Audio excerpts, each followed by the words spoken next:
Okay. Hello, everybody. Looks like we're in a recording mode now, which is great. I hope everybody's doing okay and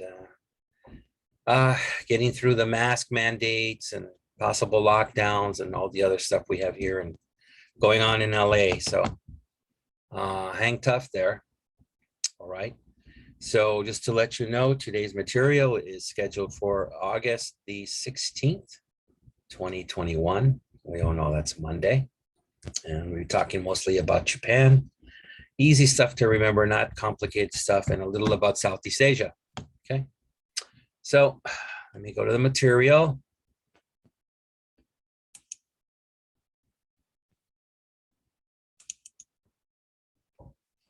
Okay. From the beginning. Oh, let me minimize myself first.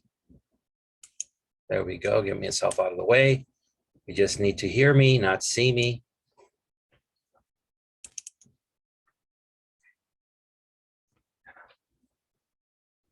Okay, come on, screen. Doesn't want to say that. There it goes. World Civilizations 2. So like I said, it's for 8/16/21. I didn't mention that it's week 7, right? It just says there. Okay. Now we're at the top of the material. All right, and you know that I read my sidebars later. Again, I don't ask you to remember this material with dates. I usually try to supply you with dates. Like I've said before, American students get confused with dates. So I try to do as little of that as possible. All right. So again, titled Japan and Southeast Asia.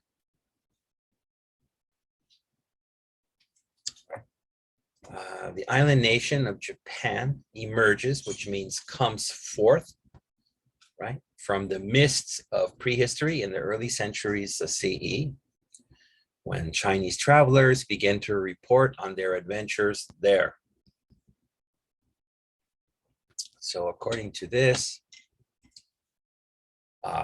Chinese travelers are saying, hey, there's these people over in later what will be called Japan.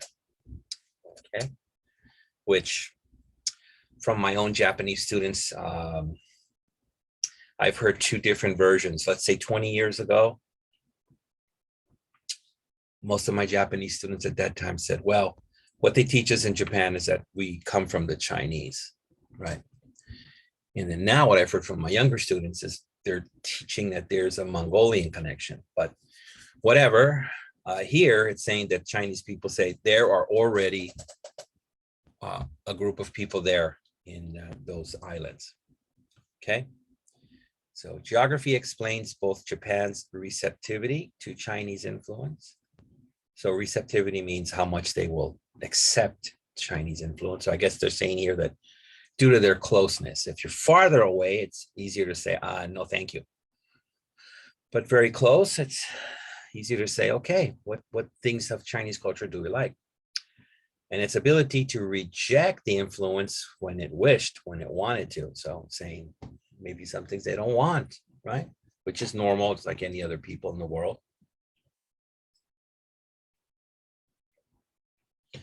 Japan could adapt foreign ideas and values to its needs without having to suffer military or political domination from abroad. So that's happened all throughout history and is still continuing to happen. Some people might like things from a country, but they have a choice as long as the other country is not attacking them and invading them, right? For the first 1,000 years of recorded, that's recorded, who knows how long before that things took place, Japanese history until about 1500 CE, the Japanese state was successful in this adaptation, fitting imported governmental and cultural institutions to existing customs and requirements of the native society.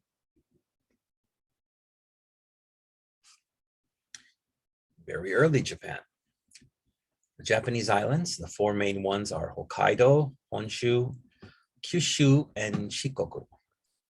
And they are situated off the Korean Peninsula and Siberia, which we all know is located in Russia. Separated from the mainland by 120 to several hundred miles of open water. Together, these mountains, volcanic islands, are about the size of California. So before I move on to the next page, let's go over the sidebar. Again, you don't have to remember these things for the final exam. And just to let the new students that I have know, my reoccurring students, they know that you just recently did a midterm. So you should be happy to know that all that information on the midterm will not be on the final. So you don't have to concentrate on that. From what we get after the midterm, that's all you have to worry about. All new material, okay? Make it a little easier for you. I don't want you taking a test on 10 countries at the end of the quarter, or 12. So Japan, 405 to 505 or 5,000. Yamato state formed, which we'll learn about the Yamato state. 604, Shotoku's 17-point constitution. 710 to 794, the Nara period. 794 to 1185, Heian period. 1185 to 1333, Kamakura Shogunate. 1336 to 1573, Ashikaga Shogunate. And we move on to the Southeast Asian information. 500, earliest mainland states founded, 900 to 1300. Khmer, Burmese, Sri Vijayan empires flourish. Dai Viet Kingdom, which is Vietnam, 12505 to 12805, Mongol invasions, destruction of Malacca Sultanate, Islam comes to Indonesia. And the last one, 14,005, Angkor, meaning Angkor Wat, is abandoned, and rise of the Thai kingdom. Okay, moving on. Here's a map here. Japan and its neighbors.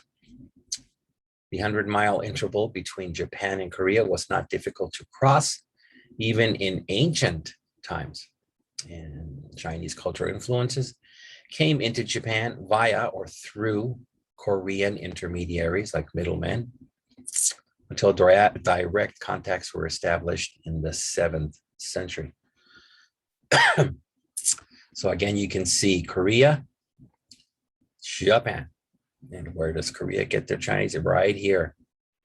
Not far. Beijing's right here. You even got the tip down here. So map questions. Considering the likelihood that Japan originally came from Korea. Oh, now this book is saying from Korea. There's more of a Korean connection. Interesting. Which Japanese islands might have continued to shelter Japan's original population. Okay.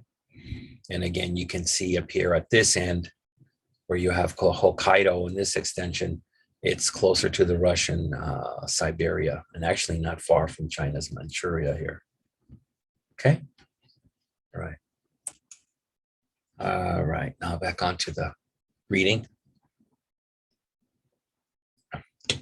Only about 1/5 of the surface area is suitable for agriculture. They're talking about Japan. And Japan's climate ranges from subarctic in the extreme north to the temperate on the island of Honshu. Japanese people are considered the most homogeneous in Asia, which means Koreans used to say a long time ago, one blood. So not they're the most like unmixed people in Asia. And this homogeneity has played a major role in the country's history right up to the present day. There has been no need to assimilate numerous immigrants or to make conscious concessions to other cultures. Where the original settlers in Japan came from is uncertain, but the Koreans and Japanese are much closer ethnically than the Chinese and the Japanese. This is my first time hearing this. The native oral language of Japan is entirely different from Chinese. The written language, which originally borrowed heavily from written Chinese, is still different in many ways. According to ancient Japanese legends, the Japanese people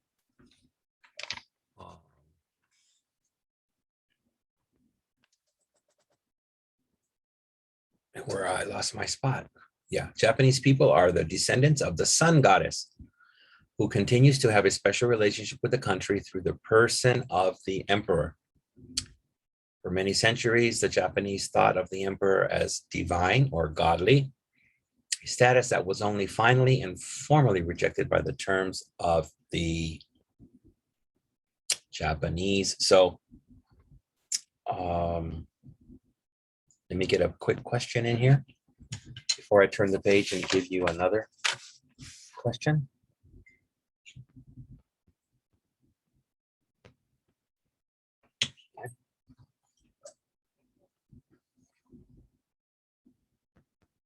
Oh, come here. It's hiding from me. Okay, whiteboard, pencil. Question 1.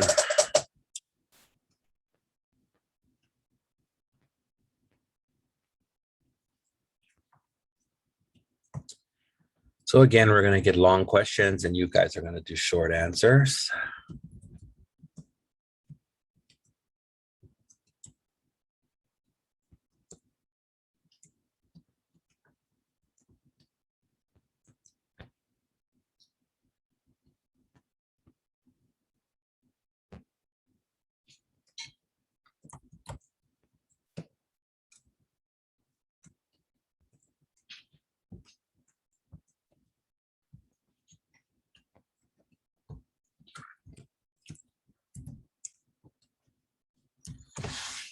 Okay, let me see if I can stretch this into a twosie. There we go. All right, what has played a major role in Japan's history up until today? That means it's still going on, still influencing. So let me give you a minute on that. Turn the aircon off, it's getting too cold.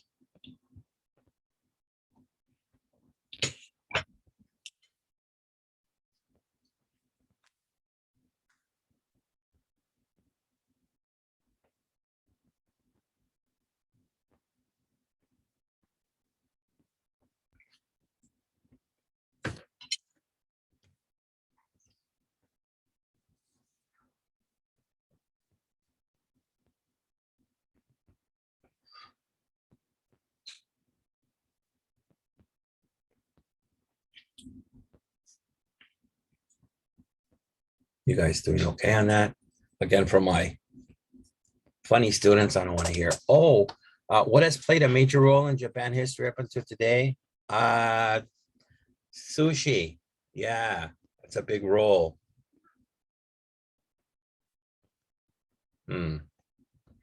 Interesting. All right. Let me erase this. Again, repeating, what has played a major role in Japan's history up until today? Okay, that's done.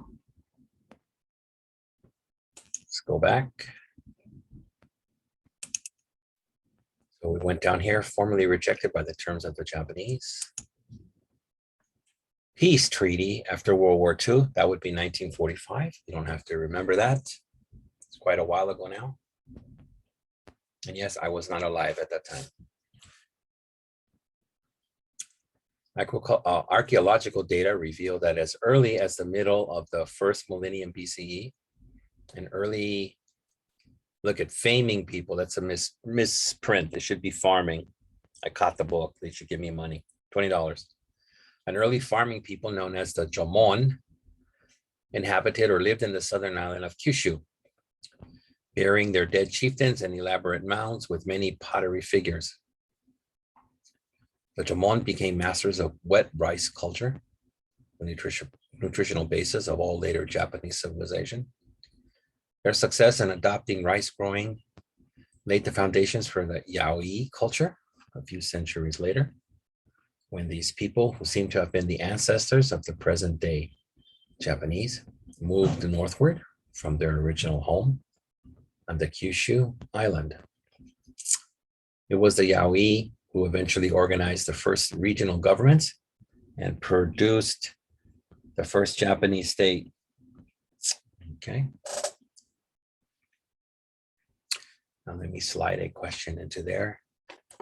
Hopefully it will be considered easy peasy, lemon squeezy, nice and fresh in your memory.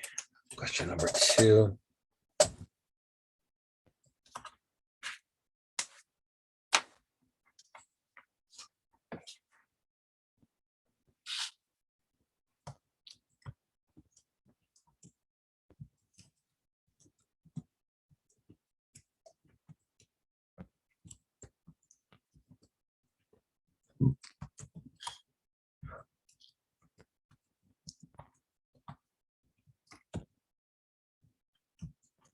Okay, let me see if I can make this a onesie.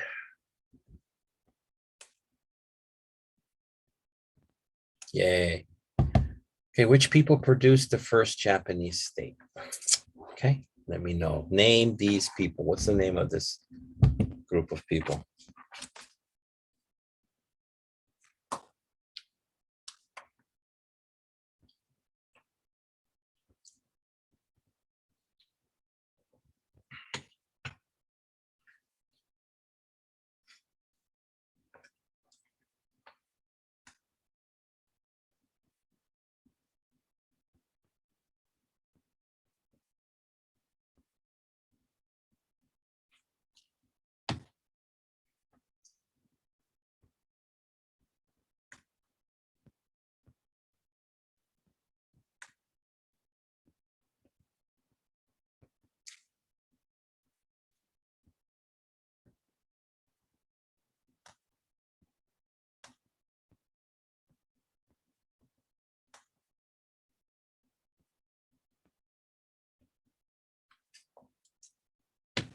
You got a hold on that?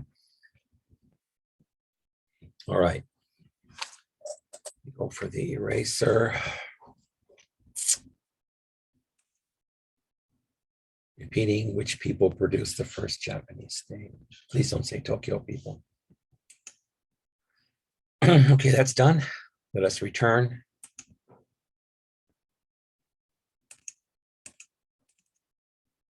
Okay, so we finished down here. Now we enter into Buddhism and Shinto.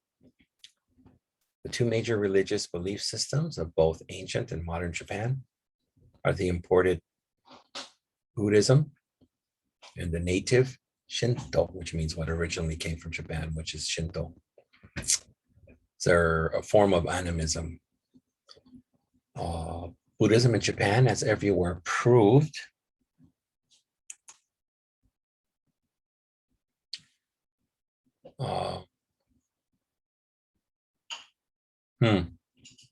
let me see. I'm going to make sure I didn't jump. No, good. Okay. Buddhism in Japan is everywhere proved capable of undergoing many mutations or changes and adapting to local needs. That's why the Buddhism in Japan is not the same as Korea or the same as Mongolia. That's your mutations. The special Japanese versions are the Zen, the Pure Land, and the Nichiren sects, which gradually developed after the introduction of the religion in the 6th century from Korea. Distinctions among the sects became clearer as time passed. See the discussion later in this chapter, which we will not have to worry ourselves with. Buddhism gave Japanese religion a much broader intellectual content. Its insistence on ethical actions, which means like a morality, what you should do, and compassion for the weak and fortunate was beneficially transforming to Japanese life, as it had been earlier in India and Japan. So when you introduce things of being kind to other people, it can change a society for the better. In Japan, more than elsewhere in Asia, Buddhism emphasized meditation techniques. For the more intellectually demanding followers, Buddhist beliefs could be complex. But for most Japanese believers, the religion was relatively simple and joyful in its acceptance of things as they are and its anticipation of happiness in an eternal heaven. So a big thing, accepting things as they are, not getting, as they say in the United States, pissed off about them.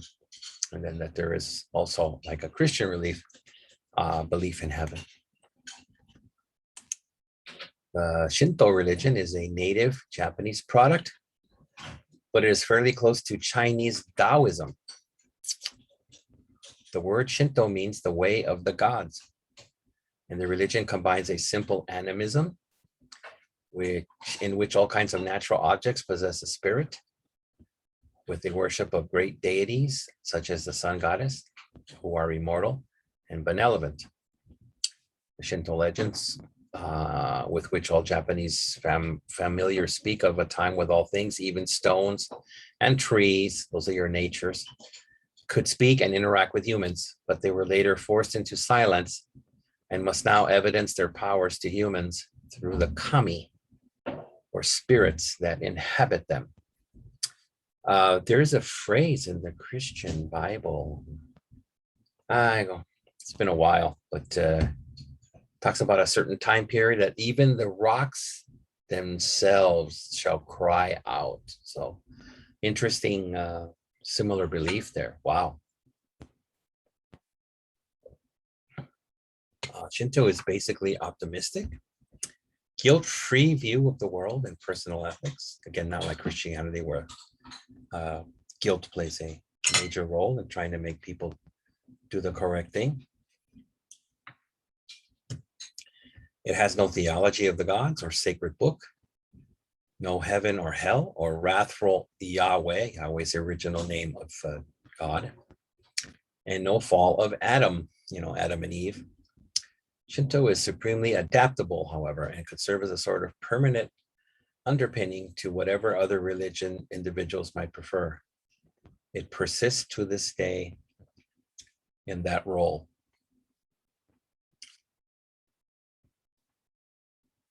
Okay, here's a picture here. Horyuji Pagoda. This is a pagoda. A lot of American people I know now, they don't even know what a pagoda is. They just draw me a pagoda or describe how it looks.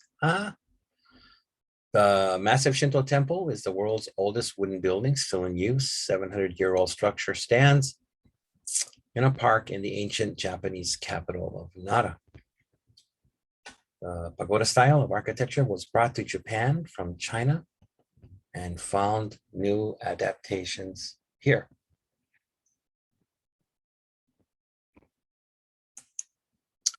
All right, so if we've gone to government administration, that means I got a couple of questions for you, or at least one. I'll be kind. I'll do one. Okay.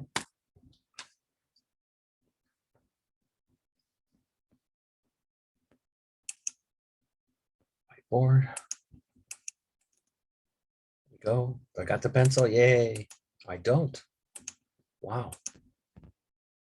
Okay, question 3.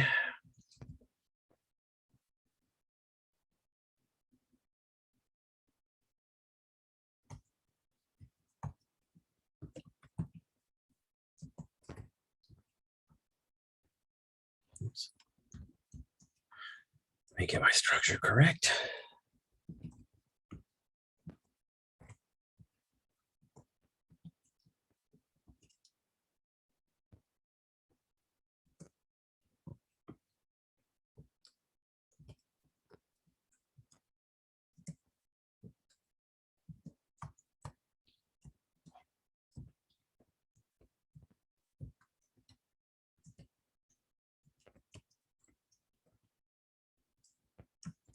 Okay, if I can stretch this.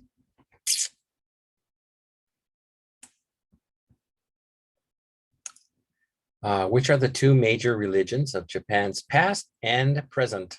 So please write them down.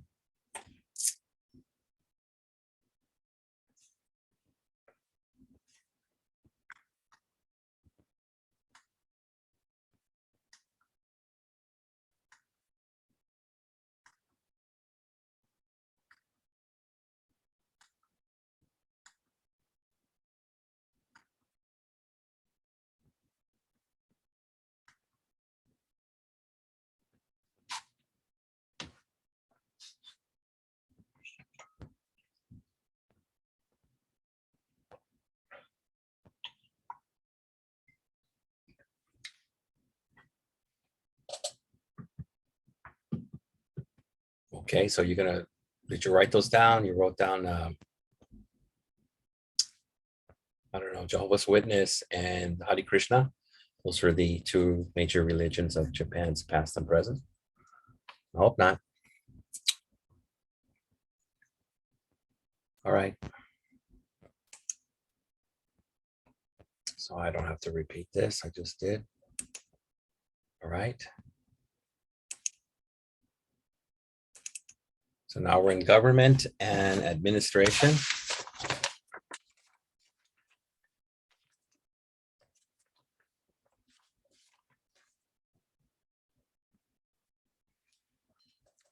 the most part, Japan has a mountainous and broken terrain, which, as in the Greek example, helps explain why the process of creating a central government with effective controls was peculiarly slow and subject to reverses.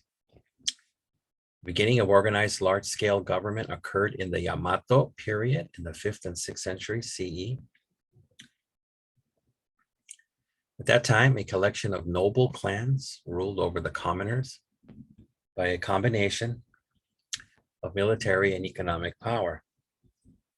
The Yamato, the biggest and most potent or strongest of these clans, ruled over a good-sized arable area.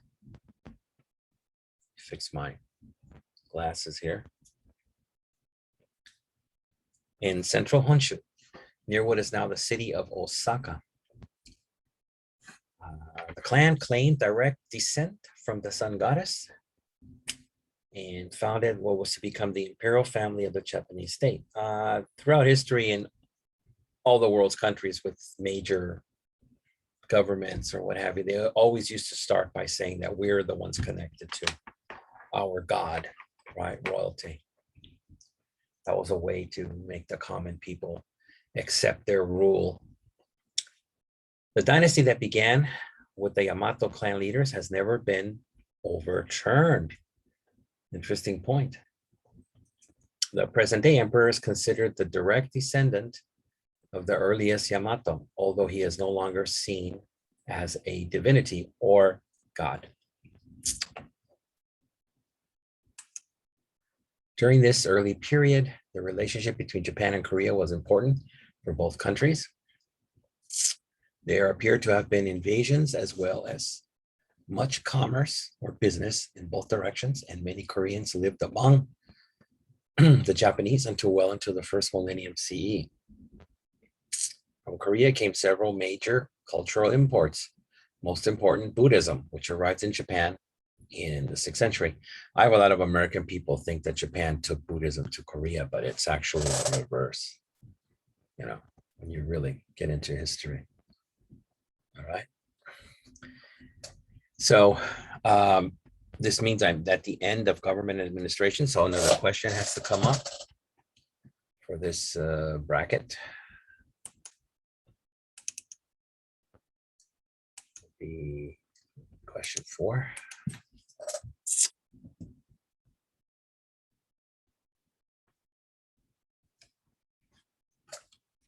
All right, let me make sure I'm writing the correct question here.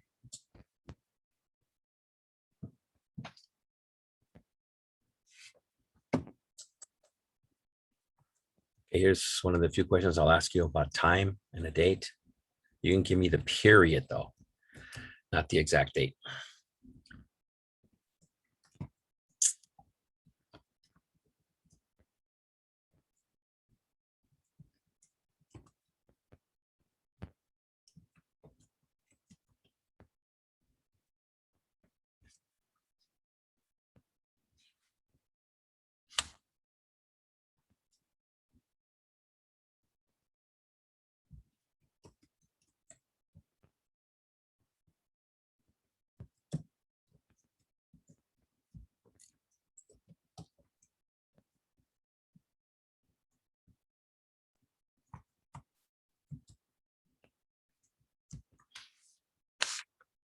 See what I can stretch this into.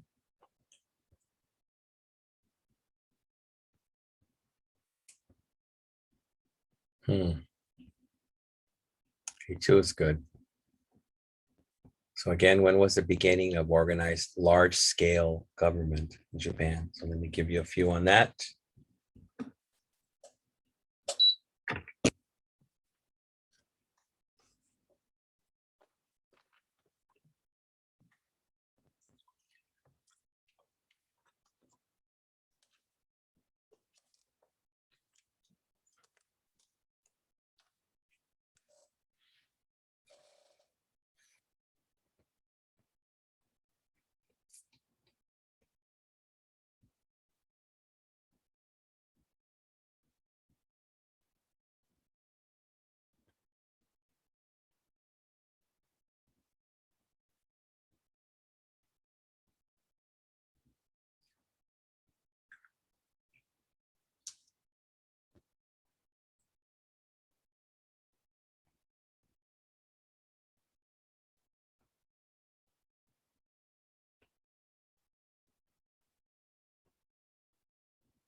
Okay, you think you got the time frame on that? Good. Good deal. All right, repeating. Let me get the eraser. When was the beginning of the organized large-scale government in the Japan? So just give me the time frame. Right. Back to the material. All right. Now we go into the Kamakura period. Make sure my documentation is matching up.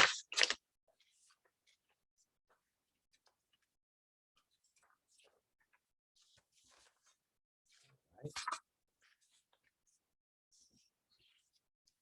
The Kamakura period, 1185 to 1333. It's like 150 years.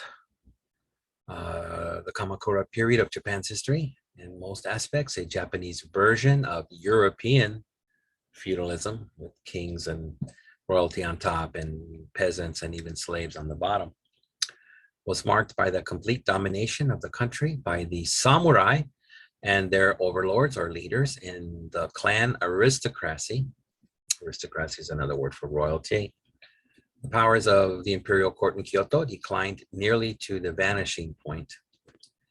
Political leadership at any level depended on 2 factors: control of adequate numbers of fighting men and control of adequate shoen to support those fighting men. The shoen were parcels of productive land, sometimes including villages.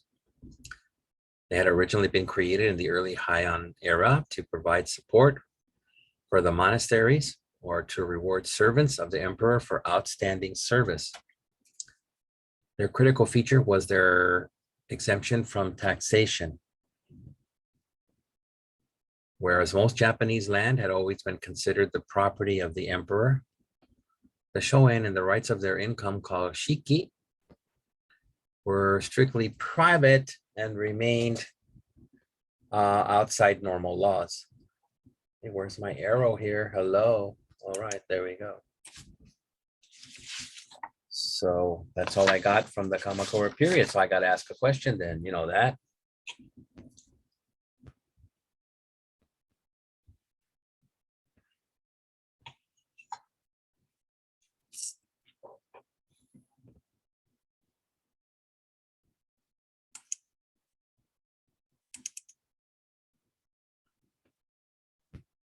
Let me get the pencil. Question 5.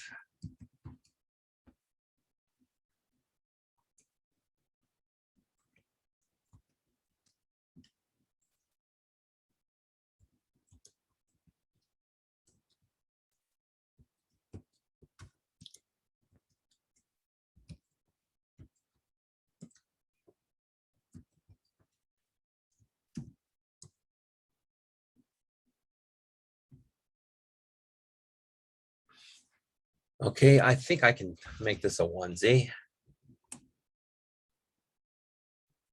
Success. Long time no onesie. The Kamakura period was marked by what?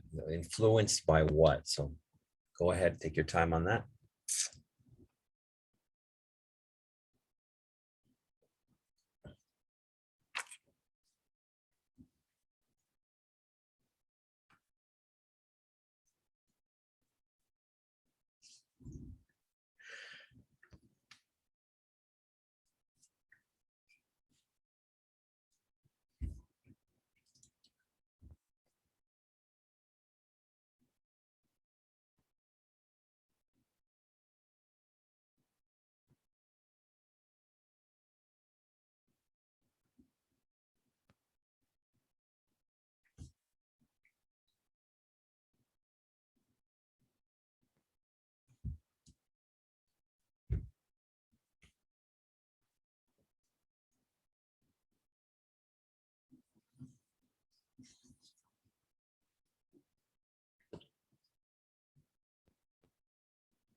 Okay, I think you got a hold of that. Let me get the eraser.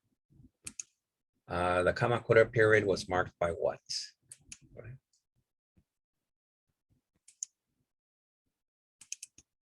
So we finished with we've ended the Kamakura, and now we're on to the Ashikaga.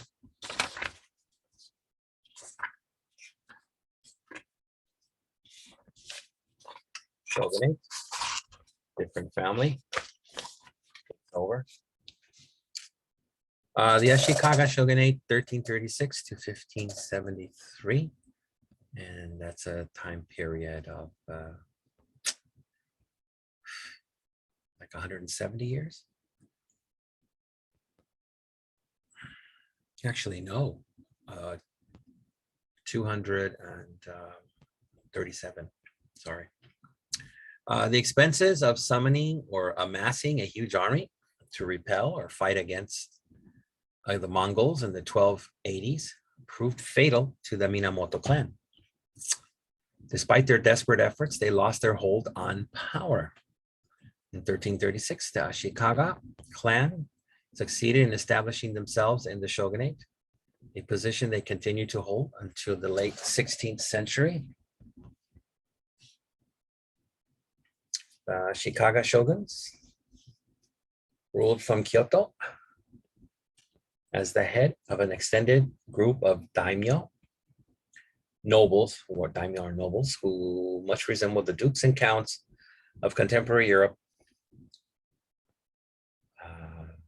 in their lifestyle and powers. Some daimyo were much more powerful than others,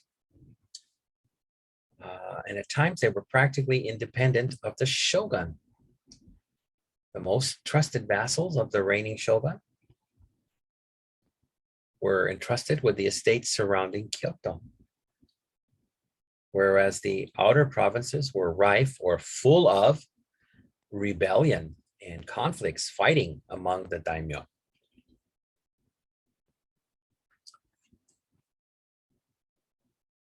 There we go. The Ashikaga period was one long and bloody tale of the wars amongst the nobility and groups of nobles and the shogun. For long periods, all semblance of central authority seemed to have broken down in Japan. So again, what that means, it looks like there was no central authority in Japan. You just had different groups fighting in different regions. No strong central government. The imperial court was shoved still further into the background and did not play any independent political role during this period. That's almost like saying they just pushed Congress to the back. And hey, California fought with Nevada, and Oregon fought with Washington, and they didn't listen to Congress or, Washington, D.C. All concerned gave verbal respect and honor to the reigning emperor, but these phrases were not accompanied by any allocation of power to him. So again, further stating that would be like, as I said, California's fighting Nevada, and Oregon's fighting Washington. And they're saying, hey, the president, let's say, let's keep it now, like Biden, he's a cool guy and his government's pretty cool. But if Biden asked them to stop fighting or stop doing this or send aid to Washington, they'd say, go to hell. We're not doing that, right? But you're a cool guy. So that's what was going on there. All right, so we have gotten to the end of the Ashikaga. So, I have to ask a question here.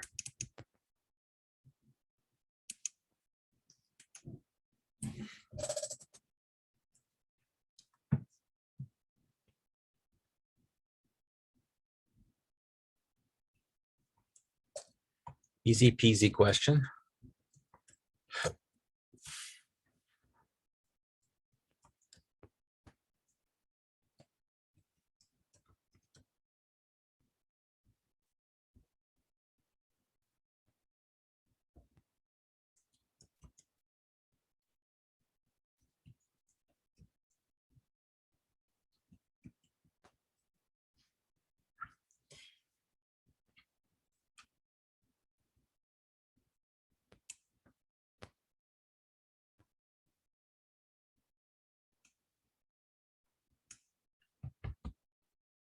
All right, which shogun clan, give me the name, succeeded in Japan in 1336?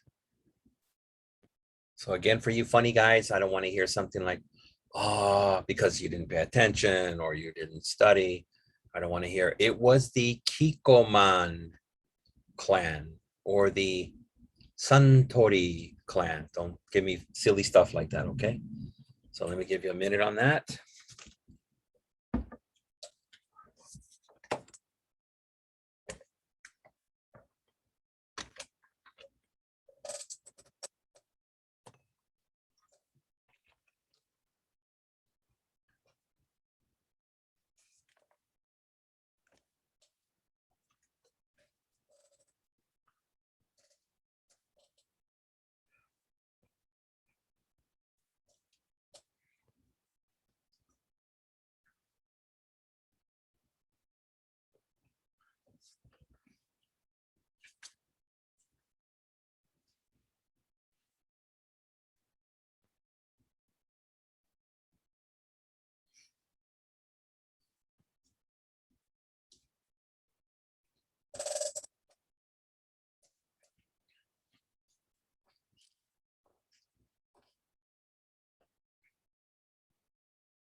All right, you think you got a grip on that?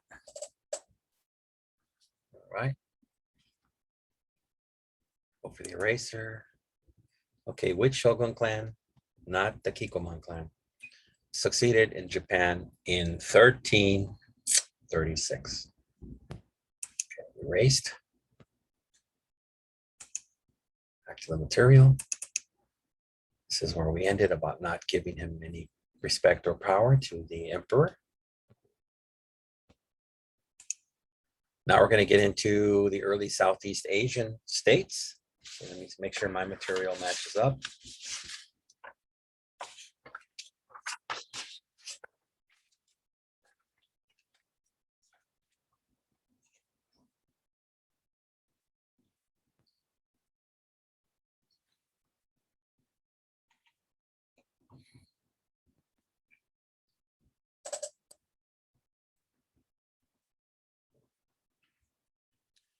All right, here we go. The early Southeast Asian states. The term Southeast Asia is a recent invention, not coming into wide usage until after World War II. So again, even if we get used to certain terms now, it doesn't mean that they were around forever, and other people maybe use them for could be hundreds of years, right? We talk about Asia all the time now, but you can see in some old maps, books and clothes. It was called the Orient. Nobody uses that term anymore, but I think they were using it until the 1960s, right? So what does that mean?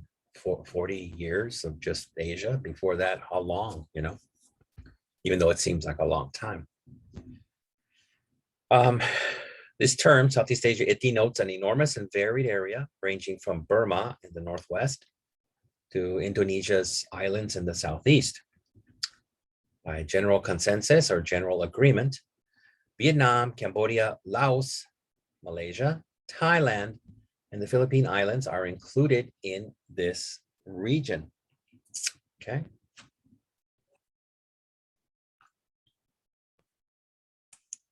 Okay, here's a map here, as we can see. We'll read the material down here. So it says Southeast Asia 500 CE to 1200 CE. Through the Strait of Malacca, okay, which Malacca is in Malaysia. I've actually been there. It's a beautiful place.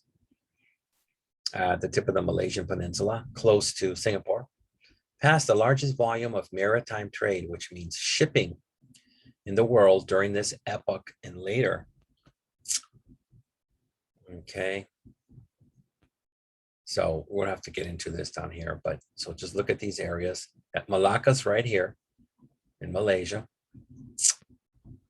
You can see it's very close to Indonesia. If I remember correctly, I was in Singapore, which is so tiny compared to Malaysia, but it's there, and then you just enter into Malaysia. You could take a, they call it a hovercraft boat into Indonesia. I think it was like an hour to get into Indonesia. So now these places are very close, but they're very, very different. You have Burma, which look, this book's even using Burma. Do we know the term Myanmar, right? That's what we call it now. Thailand. Does anybody know the term of Thailand? I think until, maybe the 1960s, they changed it. But Thailand was called Siam, right? So, and it was called Siam for a long time, people, longer than what we'll live. So, and then Vietnam was called Dai Viet, right? You had Cambodia, Philippines, what have you.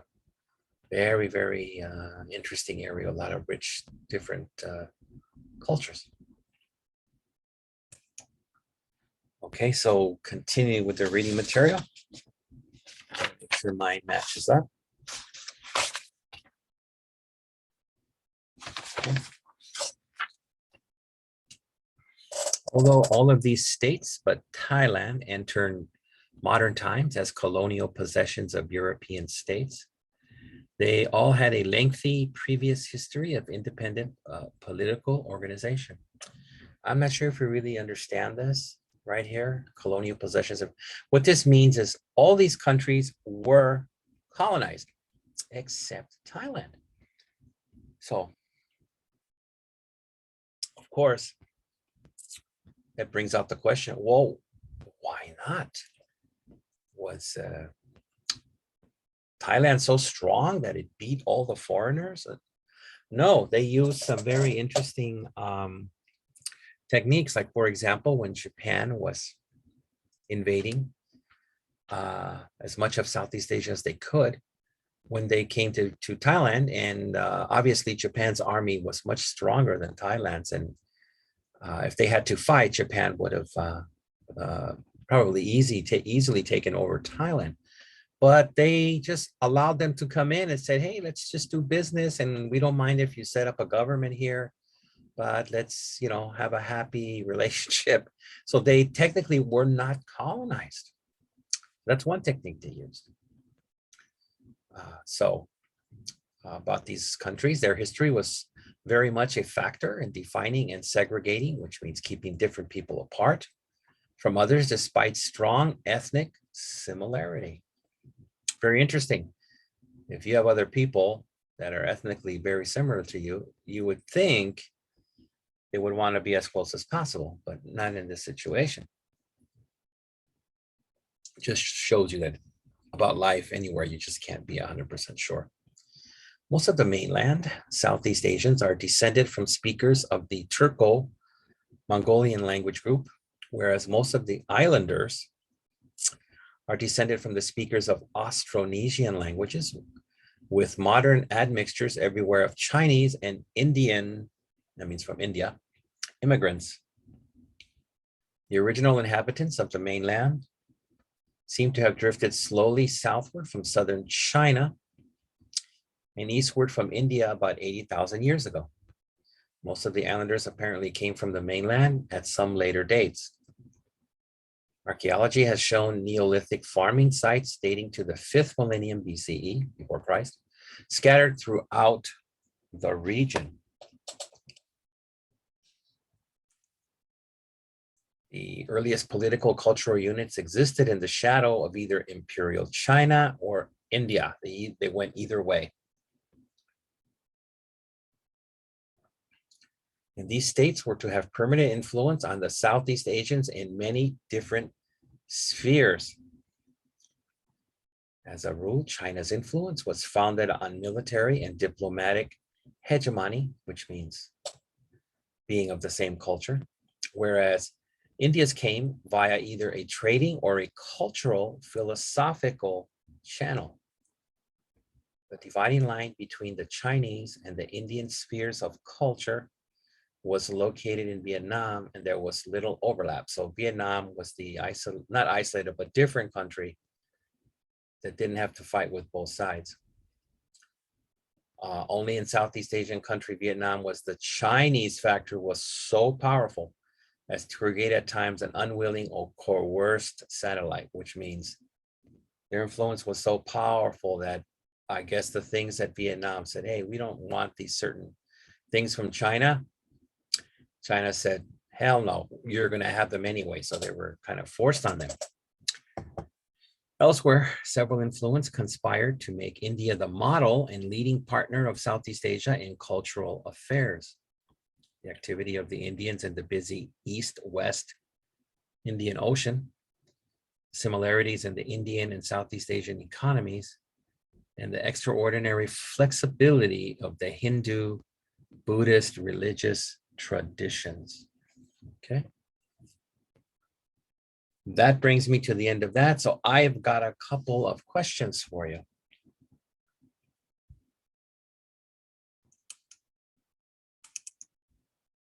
You grab that pencil. So I'm going to get into question 7.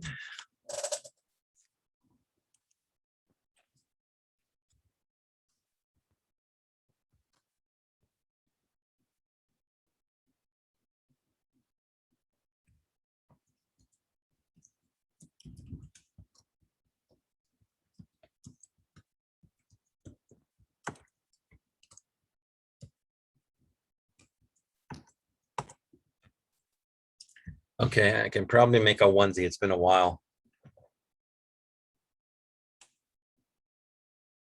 Good. Success. Name some countries of Southeast Asia. So give me a little list here. You don't have to give me all of them.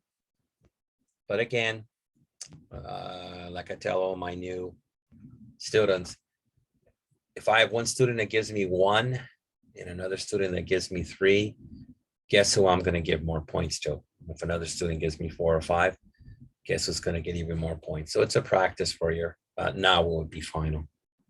Okay, so let me give you a minute to write that list down.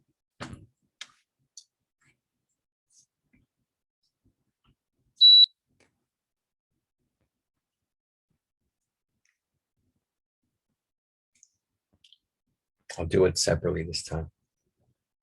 Different style.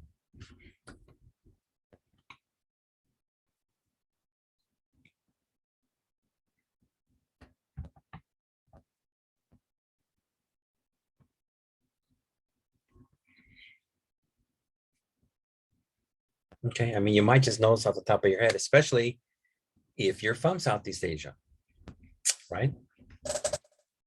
All right, so 8 is here. I have another one on this section. We read a little bit longer.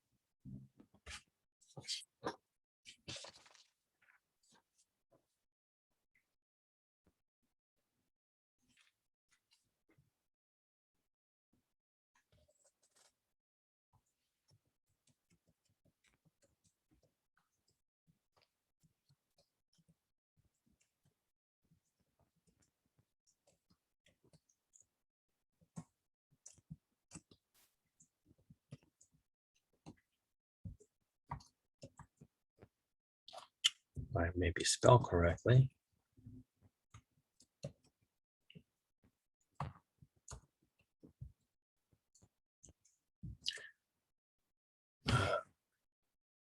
This looks like good as a Tuesday. Describe China's influence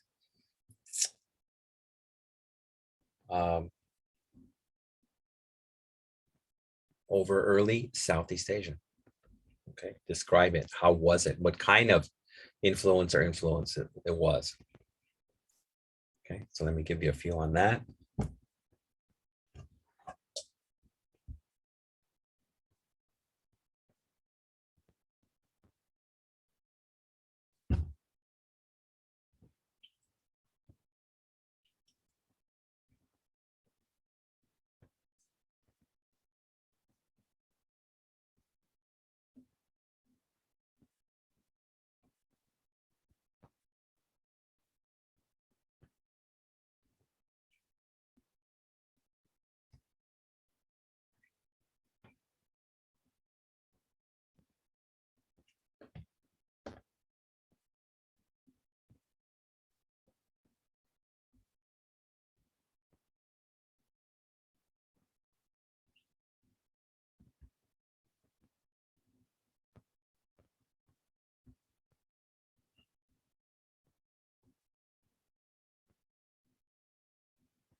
All right, you think got a hold on that? I actually have one last question, and that's fear, which, you know, if it's question 9, we're getting close to the end of the material, so you should be very happy.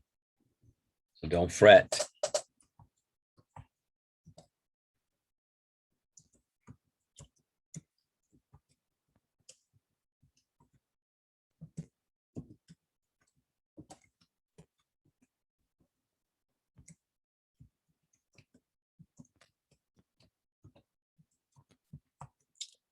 So you should be able to find this information near question 8's information.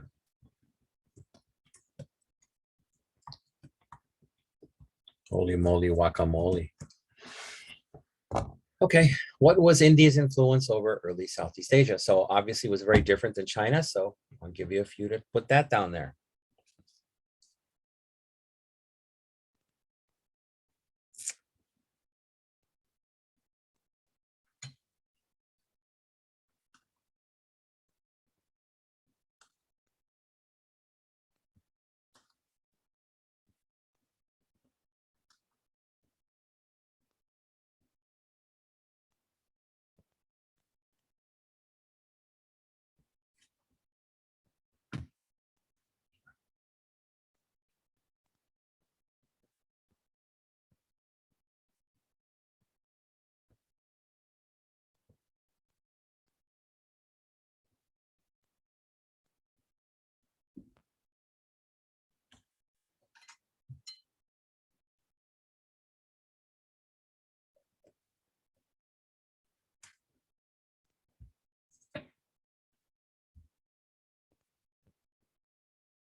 Okay, you having a good time on that? Be able to tell the differences? These are probably good questions that are going to show up in the final. So make sure you pay attention on these two. Okay, let me go to the eraser. Again, repeating, name some countries of Southeast Asia. So you don't have to say all of them, but the more you list, the more points you'll get. 8, describe China's influence over early Southeast Asia. Again, different than India's. And conversely, what was India's influence over early Southeast Asia? Different than China's. Tell me how. All right, back to the material.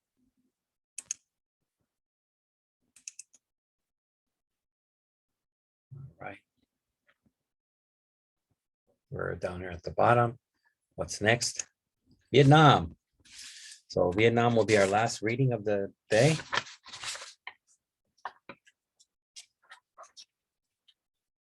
Because it's the one that's different than all the rest. Okay, I think I need some more air con. So if you hear a beep beep, Vietnam is the exception among the states we are now reviewing in its intensive love-hate relationship with China. For 1,000 years, the Vietnamese were the which means often rebellious fighters, making trouble for the Chinese government, subjects of the Emperor of the Middle Kingdom, meaning China. When this yoke was finally thrown off, yoke is like an old, like comparable to handcuffs. So they were held in check by China. They threw it off in 939 CE. The educated people had been sinicized, which means made Chinese to an extent not otherwise experienced anywhere, even in Korea and China. I'm sorry, Tibet. So they had tried to make them, the educated people, as culturally Chinese as they could, more than even other countries that China influenced or invaded. In 11 BCE, a Han ruler named Nam Viet, the land of the Viets, a Han ruler made Nam Viet, the old name of Vietnam, into a province of the Chinese Empire. For the next 1,000 years, folks, talk about, well, we've been using this name for 40 years. Try 1,000. Imperial appointees who were schooled in Confucian principles and assisted by a cadre of Chinese officials governed it, meaning Vietnam. Chinese missionary monks brought Mahayana Buddhism to the country. It soon became the dominant faith and remained so when the rest of Southeast Asia had turned to the Hinayana version. The pre-20th century Vietnamese script was the only Southeast Asian form of writing based on Chinese ideographs in many different ways. Then China was the tutelary deity, god of Viet culture. Wow. So here's another hint for like one of your past questions here. Turn to the Hinayana version of Buddhism, not, Mahayana. The Hinayana was brought by the Indians, right, for the other countries. All right. Continuing, we're at the, okay. Yet this closeness inevitably brought forth a mirror image of rejection and dislike. Heavy-handedness and the serene presumption of superiority that so marked China's upper classes and their contacts with foreigners left their scars on the Vietnamese as deeply as on anyone else. The national heroes are two sisters, Trong Trak and Trong Ni, who as co-queens led an armed rebellion in 39 CE that resisted the Chinese for 2 years before being crushed or defeated. The sisters committed joint suicide and became the permanent focal point of anti-Chinese patriotism. There followed 900 years of domination from the north. Wow, 900 years. But the wish for independence never died out. After the weakening of the Tang dynasty allowed successful revolt in 939, Vietnam, more precisely Dai Viet, the kingdom of the Viets, became and remained a sovereign state for another millennium or 1,000 years. Its relationship with its great neighbor to the north was always delicate, but the adoption of a tributary relationship, which means Vietnam paid tribute or money to China with certain advantages to both sides, allowed the Vietnamese effective sovereignty and maintained the peace. So this somehow maintained the peace. So it was continued. Even the Mongol conquerors of China, this is an interesting point. A lot of people don't know about this, at least American people. Where's my pointer? There we go. Even the Mongol conquerors of China came to accept the right of Dai Viet or Vietnam to exist as an independent entity or country. Their campaigns aimed at subduing or conquering the kingdom in both the 1250s and again in the 1280s were repelled or defeated by brilliantly led guerrilla warriors. So a lot of American people don't know. 2 different times, like the 2 different times that Mongolia invaded Korea, Mongolia invaded Vietnam, but they were defeated and did not conquer Vietnam. And the reasons for that were the terrain. Like, it was much easier to take over China due to the fact that you have a lot of flat land and the ability for the famous Mongolian horse cavalry. But you go into Vietnam with giant mountains and sweaty, humid jungles. Those are not areas for horse and cavalry. And then you add to the fact that the Vietnamese warriors and their guerrilla fighting style, which we saw defeated the French and then the US later, was something very tremendous. So in the ensuing centuries, the Lai and the Tran dynasties ruled Dai Viet from the city, eventually named Hanoi. They successfully expanded their territories against both the resurgent Champa kingdom to the south and the Khmers, later known as the Thais, to the west. In general, these dynasties followed the Chinese administrative style, backed up strongly by the official Confucian culture. Remember Confucius? And throughout the Sinicization, there's that word again of being made Chinese, of the educational system. So the educational system was 100% Chinese style. The Le dynasty was notably successful in organizing resistance against the renewed, or strong again, Chinese invasion in the early 1400s. Adding another chapter to the long Vietnamese saga or history of rejection of Chinese military hegemony, which means China said, hey, we're stronger than you, so just blend your army with ours and we'll be under one flag. And Vietnam said, we don't like that. So coupled with the admiration and the pursuit of Chinese culture. So a lot of Vietnamese, since they were Sinicized, had goals and admired the pursuit of Chinese culture. Okay, I think that has brought us to the end of the reading. Yes, sirree. So that means got a couple of questions here. Whiteboard, pencil. The last questions. So, okay, that'll be 9 and 10 and we'll be done for the day. You want an easy question or you want a hard question? Okay, I'll give you a hard question. Of course, that's what the students want. They're tough.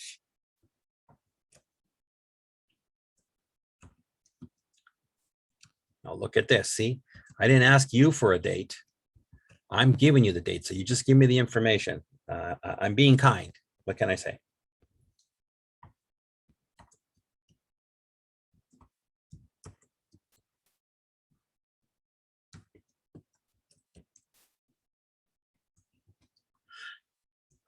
I think I can make this a onesie.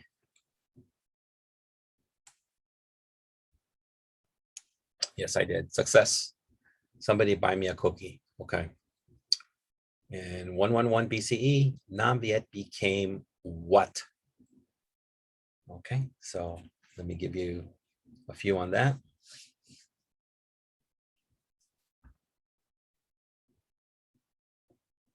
Please don't tell me what, Nam Viet? I think that became a pho restaurant over in Long Beach. Oh my God, Orange County. Let's not be silly, guys.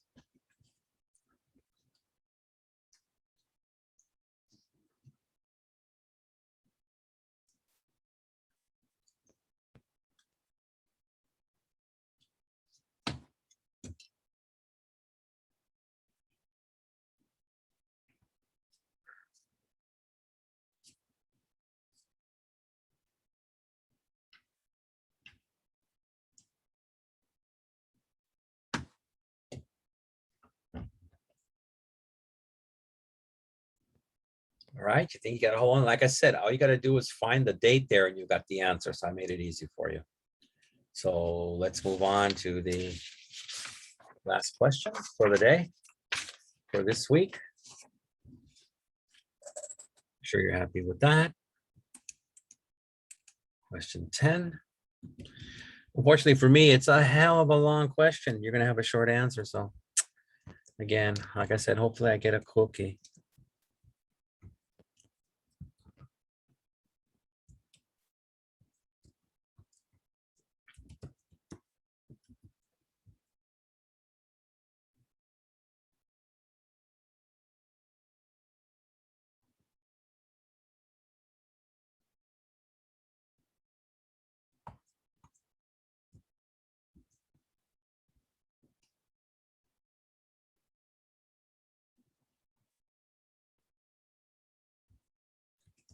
I get my spelling corrector.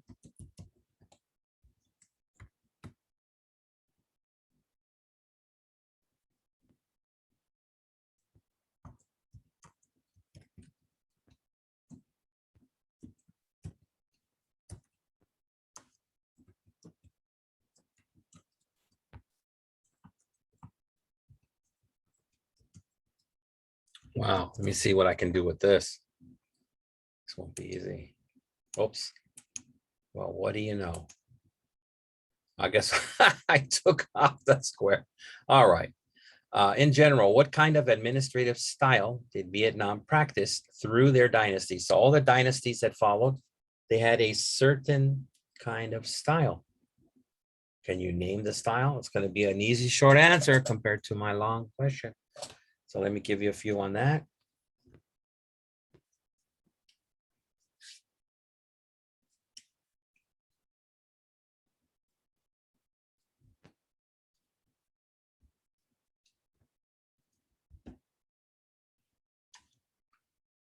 Turn off that air.